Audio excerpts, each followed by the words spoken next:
Olá, pessoal. Ângelo Primo junto com você, resolvendo questões para deixar você seguro na hora da prova.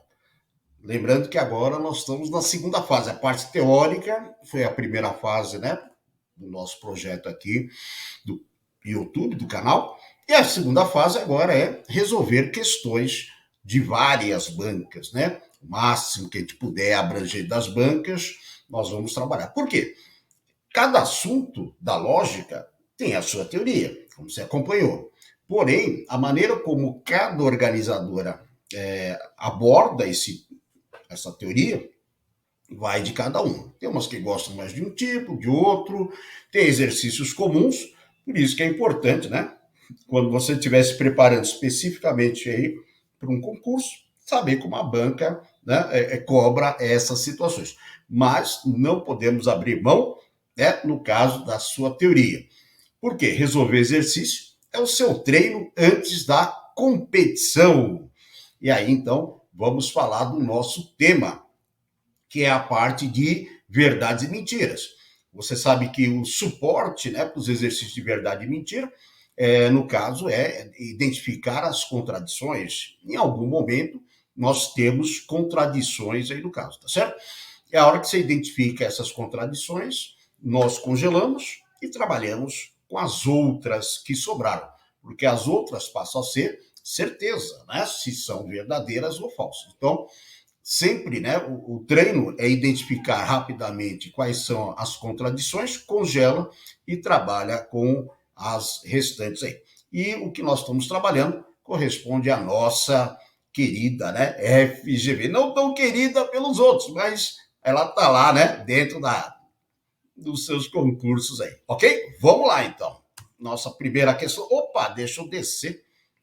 Aí sim, né? Agora ficou bom. E é importante na leitura, né, você identificar aí no caso do que se trata, né? O que você está falando a respeito. Opa, deixa eu voltar aqui. Aí sim, hein? Muito bem. Aqui nós pegamos o nosso. Legal, né? Então vamos aí ao nosso enunciado. Agora com a canetinha ficou já. Então ele fala assim: um crime é cometido por uma pessoa e há quatro suspeitos: André, Eduardo, Rafael e João. Interrogados, eles fazem as seguintes declarações. André diz: Eduardo é o culpado. Eduardo, né, por sua vez, fala: João é o culpado. O Rafael diz: eu não sou culpado. O João diz: Eduardo mente quando diz que eu sou culpado. Sabendo que apenas um dos quatro disse a verdade, o culpado é certamente o André, o Eduardo, né, o Rafael, o João, ou não se pode determinar com essas informações que nós temos. Legal? Então, os exercícios de verdade e mentira, eu sempre falo, eles são do tipo hipotético, né? Eu posso gerar várias hipóteses sobre o mesmo contexto. Agora, para você validar uma dessas hipóteses, eu preciso passar informações para vocês aí no caso. Essas informações vão te ajudar a validar a hipótese que, né, a pessoa que organizou quer como solução. Né? Então, o que nós temos? Um crime é cometido por uma pessoa, ok? Então, só tem um criminoso, legal? E apenas um dos quatro, né, no caso aqui, disse a verdade, ok? Então, com certeza aí no caso, uma pessoa cometeu, né, esse crime, tá certo? E aí, nessa situação, o que vai acontecer, né? Um disse a verdade, então isso daqui é importante, no caso, né?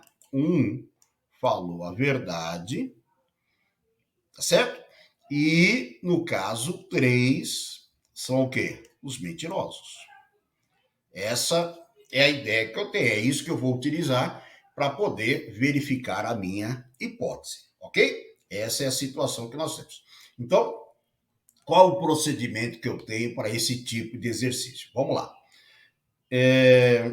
Um deles disse a verdade, dois mentiras. Então, o que acontece, né? Desculpa, um deles disse a verdade e os outros três mentiram. Então, eu já separo aqui um par que vai servir para contradição. O par verdade e mentira já serve para contradição.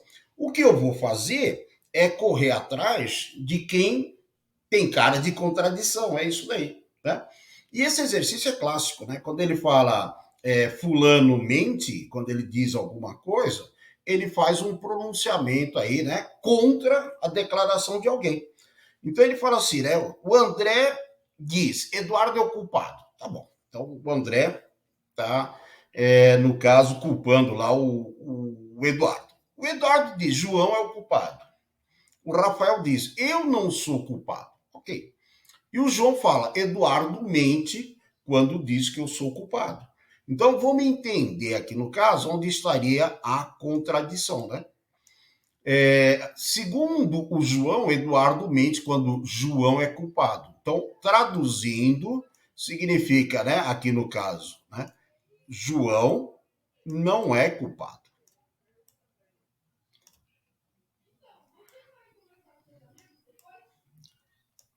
João não é culpado. Tá certo? Então, esse daqui é o nosso par de contraditórios. Beleza? Por quê, professor? Porque ele fala João é culpado, João não é culpado. Não tem jeito. Uma vai ser verdadeira e a outra tem que ser falsa. Não tem como, né? Por quê? Eu estou falando do mesmo sujeito, e estou fazendo uma afirmação positiva e uma negativa dele. Não tem como. Né? Nesse contexto, um está falando a verdade e o outro está mentindo. Então, o que acontece? Esse par, Eduardo e João, são os contraditórios. Significa que uma verdade está aqui e uma mentira está aqui. Certo? E eu não mexo mais com isso. Porque você congelou uma mentira e congelou uma verdade. Sobraram duas o quê? Mentiras. E sobraram dois personagens. Então, o André, quando fala Eduardo é culpado, isso é uma mentira, com certeza. Ok? Agora, olha só. O Rafael fala, eu não sou culpado. Isso é uma mentira também. Legal? Agora, o João e o Eduardo, eu não sei quem está mentindo, quem está falando a verdade. Mas os outros eu tenho certeza. Essa é a estratégia aí, no caso, para você trabalhar. E aí eu vou analisar isso. Eduardo é o culpado, só que é mentira. Então, o que é verdade? A negação. Eduardo não é culpado.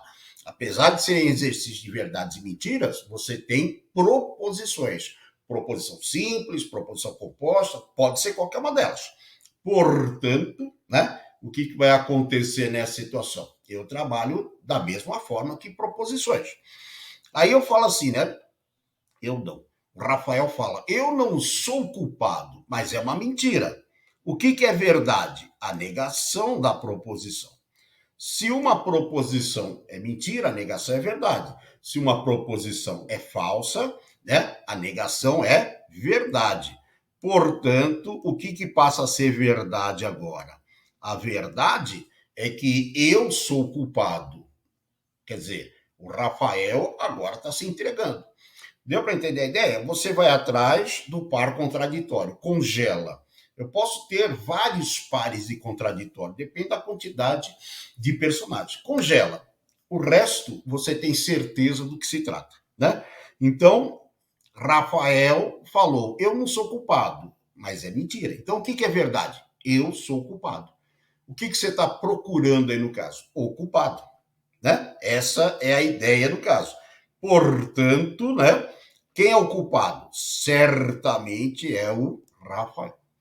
Deu para entender o esquema? Então, essa situação de verdades e mentiras tem que ter o tal do contraditório. Se não houver o contraditório, não tem essa situação. Ela pegou, né, a natureza humana do personagem Veraz e Mendaz e associou com proposição lógica. O Veraz sempre fala uma proposição verdadeira, o Mendaz sempre fala uma proposição falsa. né? E aí gerou-se, né, esse tipo de exercício. Legal? Portanto, tem que treinar. O conhecimento nós temos, mas tem que colocar em prática é a criatividade, é resolver exercício. Legal? Por isso que eu sempre peço, né, para você se inscrever e ativar o sininho. Se você já está inscrito, ative o sininho, dê o like, o joinha, compartilhe, né? Professor, eu perdi essas aulas de teoria sobre verdades e mentiras. Você não perdeu, não. Pode ir lá, está disponível, né? Vai assistir essas aulas aí, vem fazer os exercícios para reforçar, né? Em breve nós teremos várias bancas, né, sobre o mesmo tema aí no caso. Não adianta, né, fazer aí uma salada, né, um quilo, põe tudo no prato. Não, você tem que degustar, entender, né, e depois verificar quais são os exercícios aí e como que você resolve. Né? Então, isso é importante. Aqui você sempre vai encontrar isso, passo a passo, devagar, não adianta ser TikTok, né? Porque certas coisas tem que assimilar. Legal? Então é isso aí. Por enquanto eu me despeço, mas volto para resolver mais exercícios. Sabe quantos exercícios tem de raciocínio lógico? Muito, muito, muito. Significa que eu terei muito trabalho também, né, para fazer essa nossa parceria. É isso aí. Um abraço, o primo se despedindo e até mais.